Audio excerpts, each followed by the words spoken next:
you lovelies. We're back.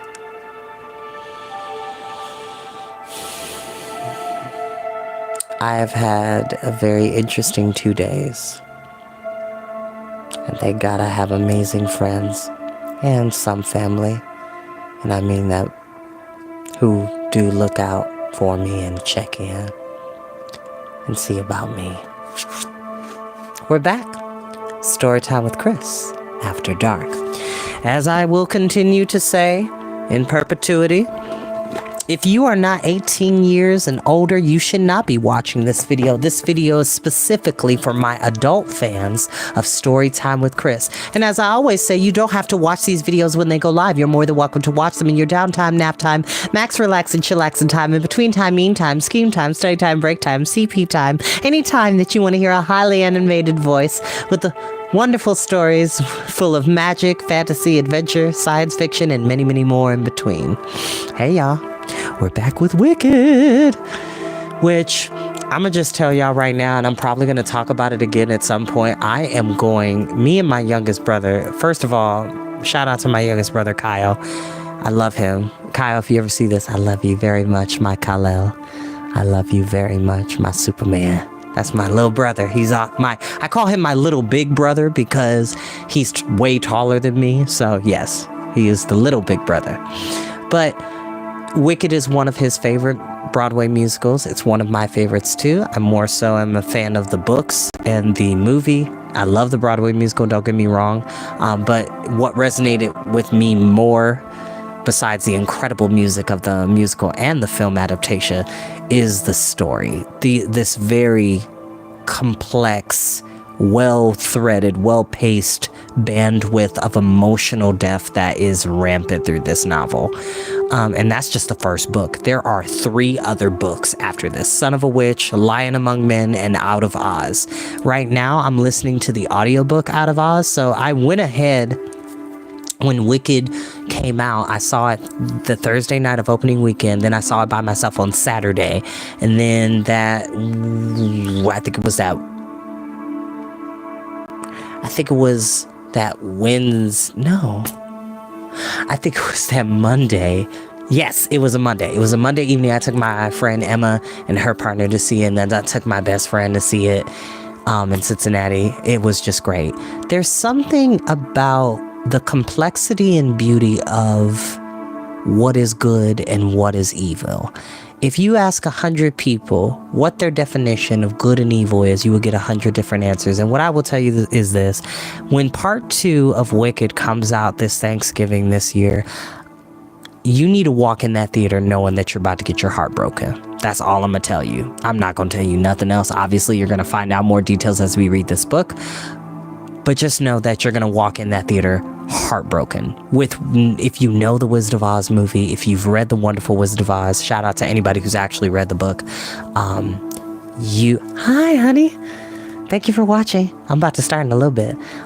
There is something about us as human beings that we tend to forget. Each and every one of us, and what this novel is going to teach us, has as much capacity to be good as we can be evil. We have as much length of breath and capacity to access that part of ourselves, even when we try to rail against it. And when we acknowledge that we have these capacities to our behavior and to our personalities, we get a better understanding of our fellow man. We get a better nuance of how certain things work. There are definitely despicable people in the world. One I could particularly mention at the moment, in a bad toupee, but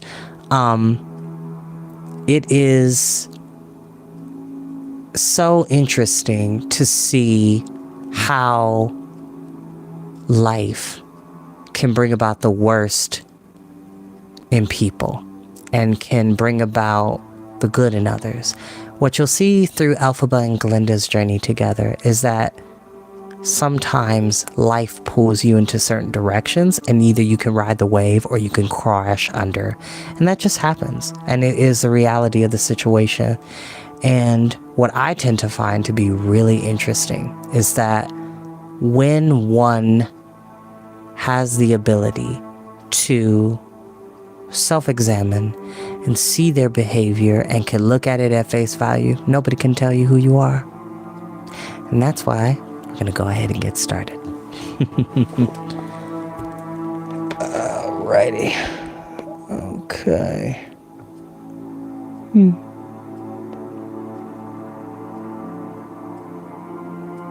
Interesting.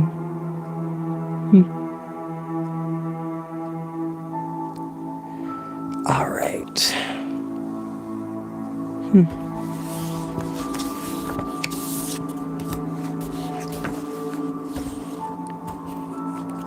All right, book. Take me to where you want to go. I'd say that's a good stopping point.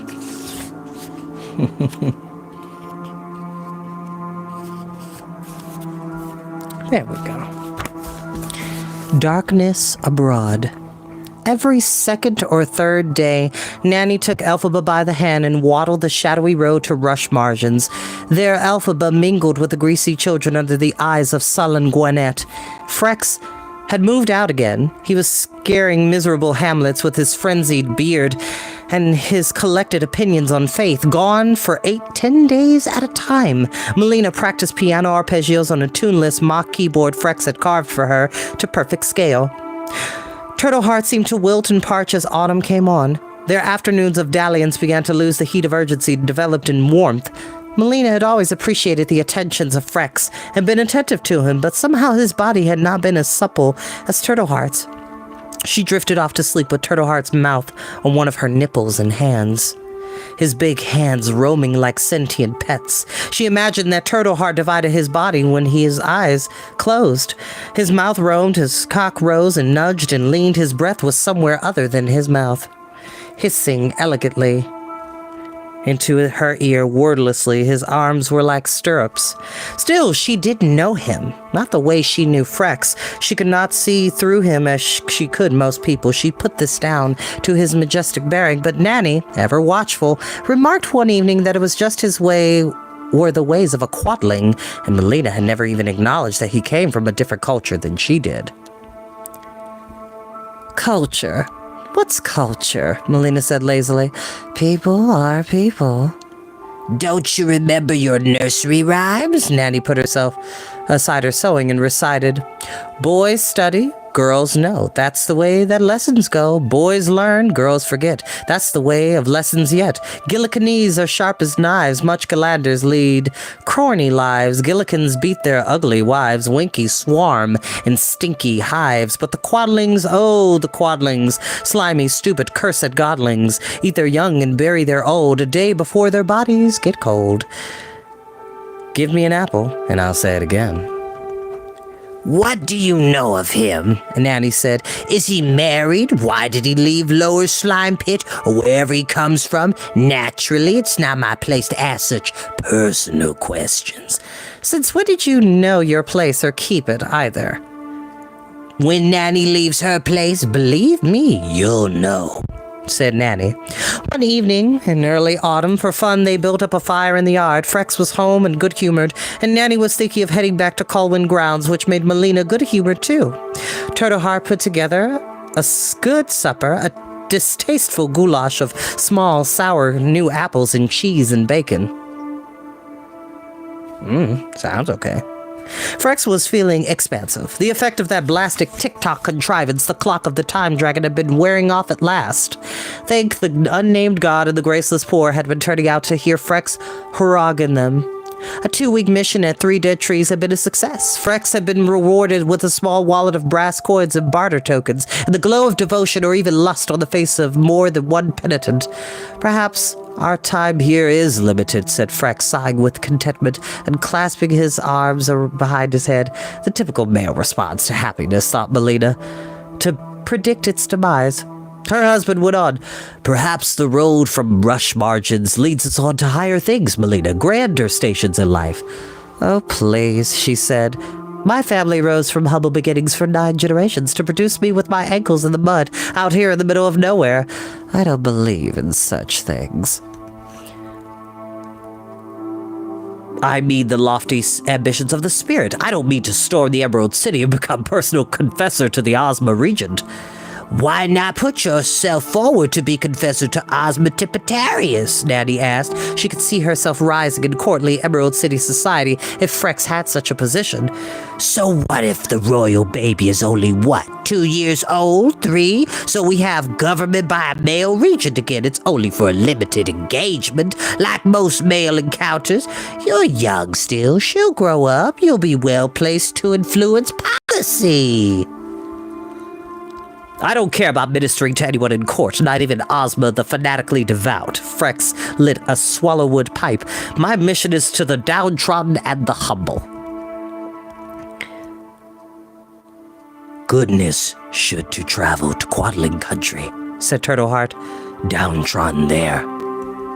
Turtleheart didn't often speak of his past, and Melina remembered Nanny's gib about her lack of curiosity. She waved the pipe smoke away and said,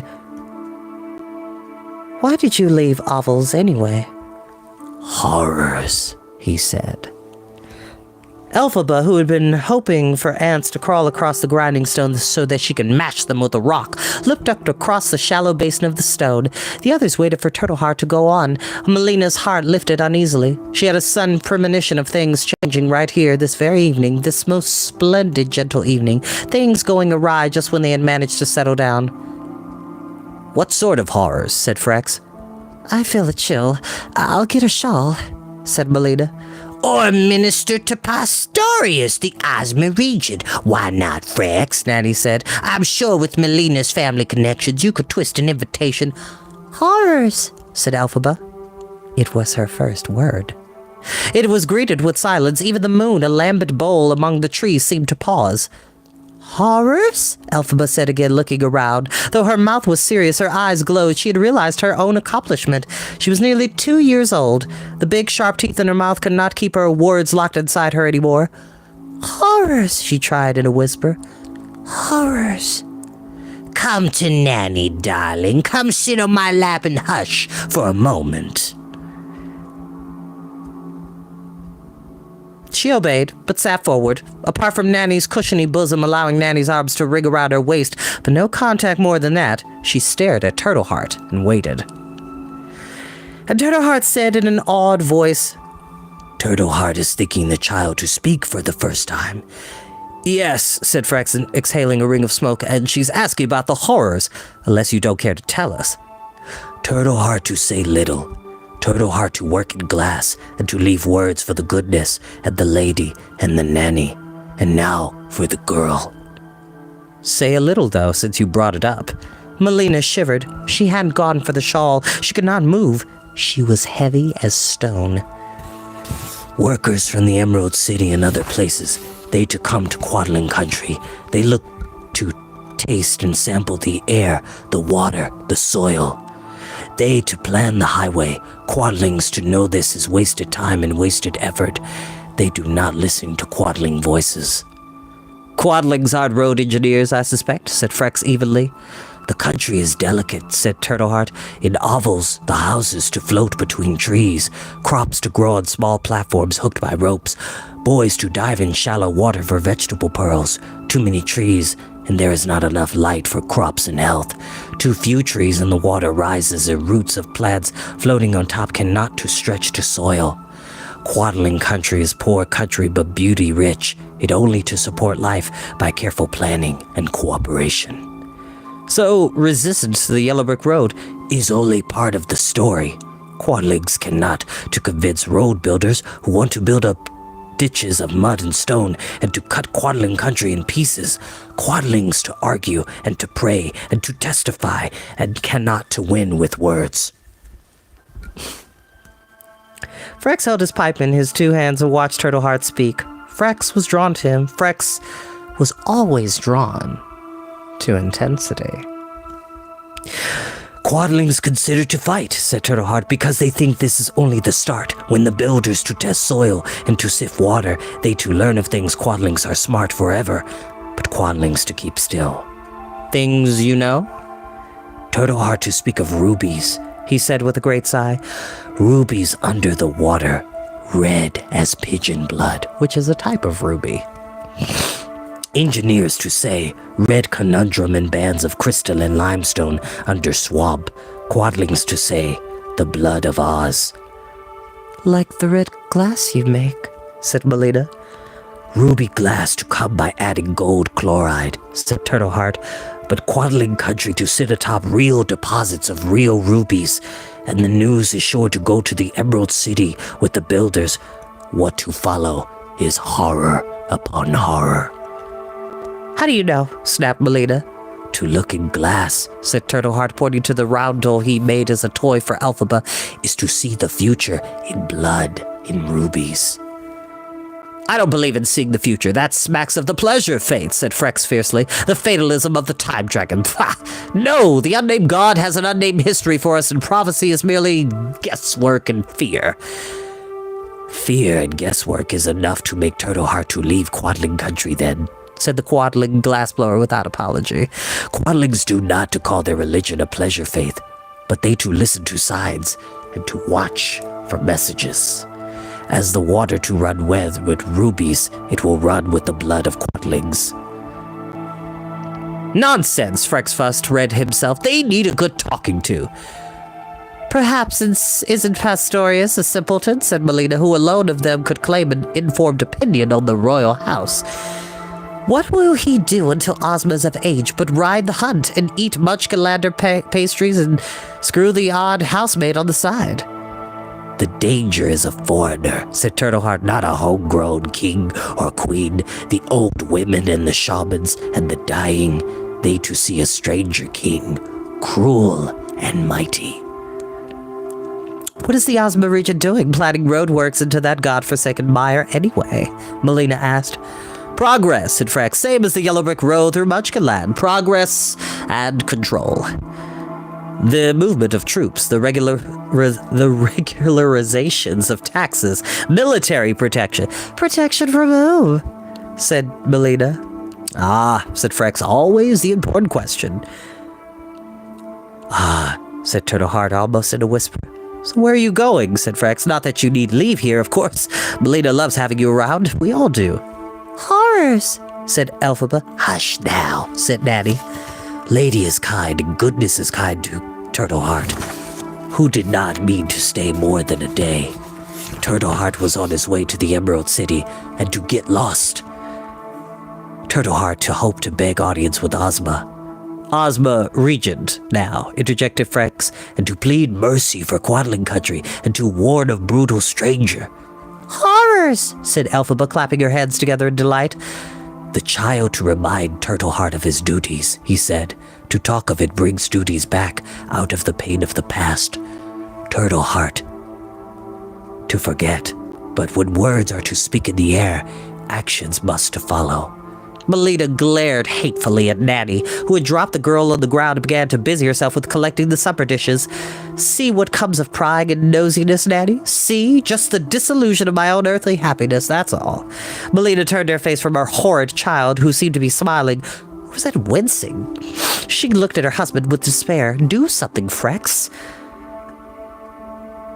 Perhaps this is the higher ambition we seek, he was murmuring. We should travel to Quadling country, Melina. We should leave the luxury of Munchkinland and dry ourselves in the fire of a truly needy situation. The luxury of Munchkinland? Melina's voice was screechy. When the unnamed god speaks through a lowly vessel, began Frex, gesturing at Turtleheart, who was looking desperate again. We can choose to hear, or we can choose to harden our hearts. Well, hear this, then, said Melina. I'm pregnant, Frex. I can't travel. I can't move.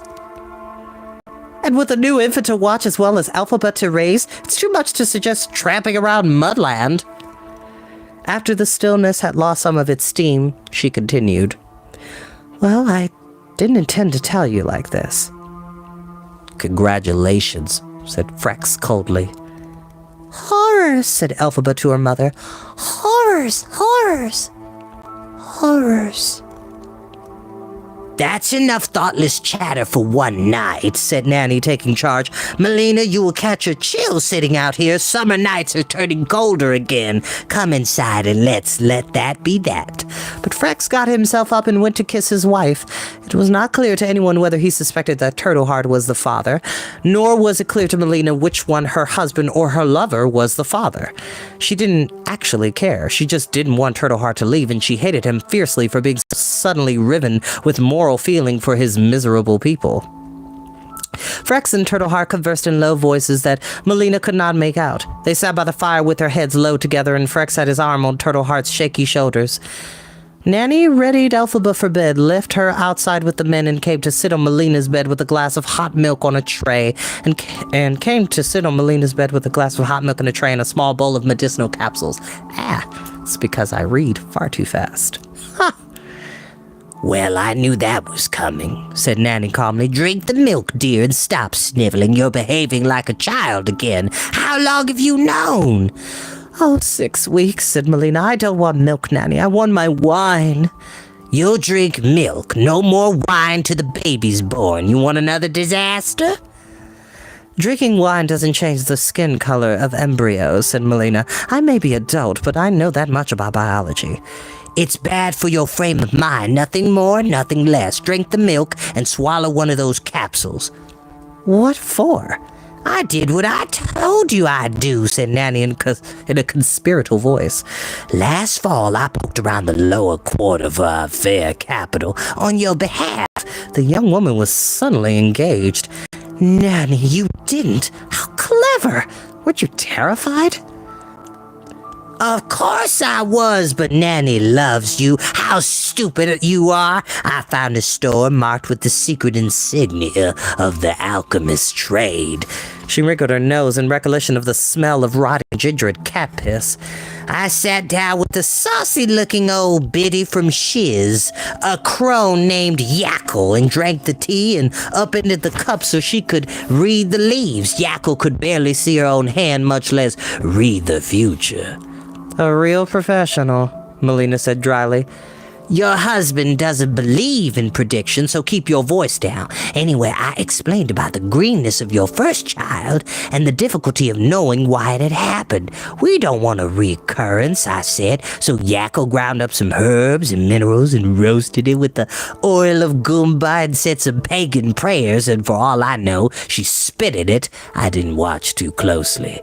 But I paid for a 9-month supply to be begun as soon as you're sure you've conceived. We're a month late maybe, but this will be better than nothing. I have supreme confidence in this woman, Melina, and you should too. Why should I? Said Melina, swallowing the first of 9 capsules. It tasted like boiled marrow. Because Yackle predicted greatness for your children, said Nanny. She said Elphaba will be more than you credit, and your second will follow suit. She said not to give up on your life. She said history waits to be written, and this family has a part in it. What does she say about my lover? You are a pest, said Nanny. She said to rest and not to worry. She gives her blessing. She's a filthy whore, but she knows what she's talking about. Nanny didn't mention that Yackle was certain the next child would be a girl, too. There was too much chance Melina would try to abort her, and Yackle sounded quite sure that history belonged to 2 sisters and not a single girl. And you got home safely? Did anyone suspect?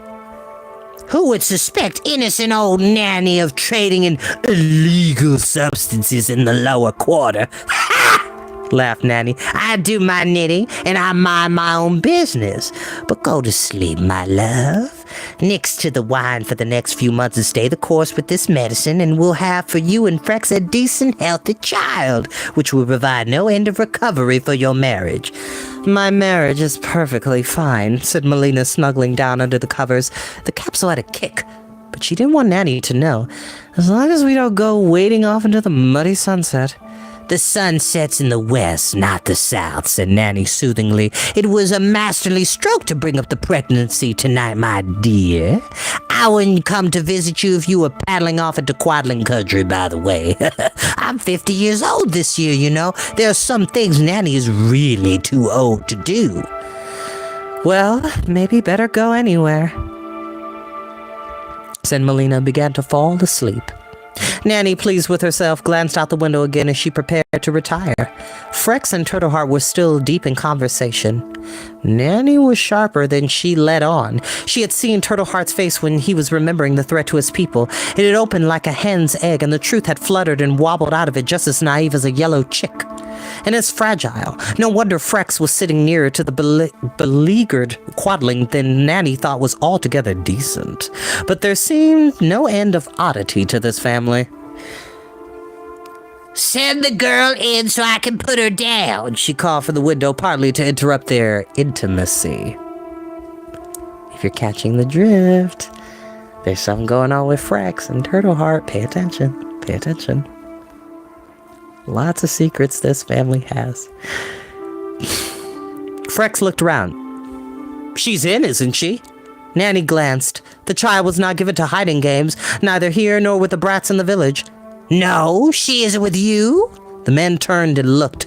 Nanny thought she saw a blur of movement in the blue shadow of the wild hue. She stood up and held on to the window ledge. "Well, find her. It's the prowling hour."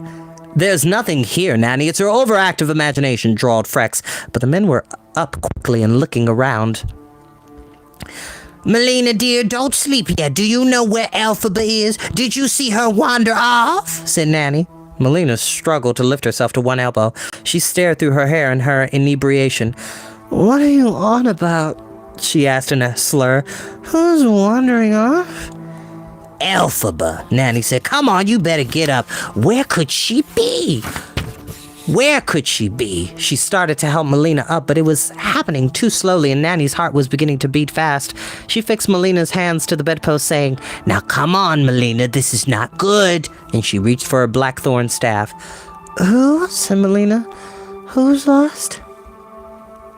The men were calling in the purple flock, gloaming. "Fabula! Elphaba! Elfie! Little frog!"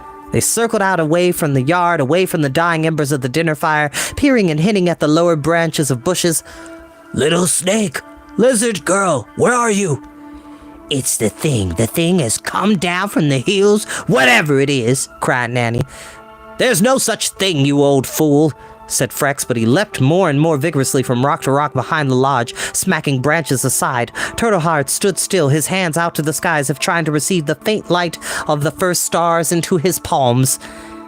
"Is it Elphaba?" called Melina from the door, finally focusing and stepping forward in her nightgown. "Is the child gone?" "She's wandered off. She's been taken," said Nanny fiercely. "These two idiots were flirting like schoolgirls, and the beast from the hills is abroad." Melina called, her words mounting in pitch and terror. "Elphaba! Elphaba, you listen to me! Come here this instant! Elphaba!" The wind alone answered. "She is not far," said Turtleheart after a moment. In the deepening dark, he was almost invisible while Melina and her white poplin glowed like an angel as if lit from within. "She is not far. She just is not here." "What the devil do you mean?" Nanny said, weeping. "With your riddles and your games?" Turtleheart turned. Frex had come back to him to throw an arm around him and hold him, and Melina came forward to his other side. He sagged for a minute as if fainting. Melina cried out in fright, but Turtleheart straightened up and began to move forward, and they headed toward the lake. "Not the lake, not that girl. She can't abide water, you know that," cried Nanny, but she was rushing forward now, using her staff to feel the ground ahead of her so she wouldn't stumble. This is the end, thought Melina. Her brain was too foggy to think anything else as she said again and again as if to prevent it from being true. This is the beginning, thought Frex. But of what? "She is not far. She is not here," said Turtleheart again. "Punishment for your wicked ways, you two-faced hedonist," Nanny said. The ground sloped toward the still receded margin of the lake, first at their feet, then at their waists and higher. The beach dock rose like a bridge to nowhere, ending in air. Beneath the dock in the dry shadows there were eyes. "Oh, sweet Lurleen," whispered Nanny. Elphaba was sitting under the dock with the looking glass that Turtleheart had made. She held it in 2 hands and stared at it with one eye closed. She peered, she squinted, her open eye was distant and hollow. Reflection from the starlight off the water, thought Frex, hoped Frex, but he knew the bright vacant eye was not lit by starlight. "Horrors," murmured Elphaba. Turtleheart tumbled to his knees. "She sees him coming," he said thickly. "She sees him to come. He is to come from the air, is arriving. A balloon from the sky, the color of a bubble of blood, a huge crimson globe, a ruby globe. He falls from the sky. The regent is fallen. The house of Ozma is fallen. The clock was right. A minute to judgment." He fell over, almost into Elphaba's small lap. She didn't seem to notice him. Behind her was a low growl. There was a beast. A fell-top tiger or some strange hybrid of tiger and dragon, with glowing orangey eyes. Elphaba was sitting in its folded forearms as if on a throne. "Horrors," she said again, looking without binocular vision, staring at the glass in which her parents and Nanny could make out nothing but darkness. "Horrors."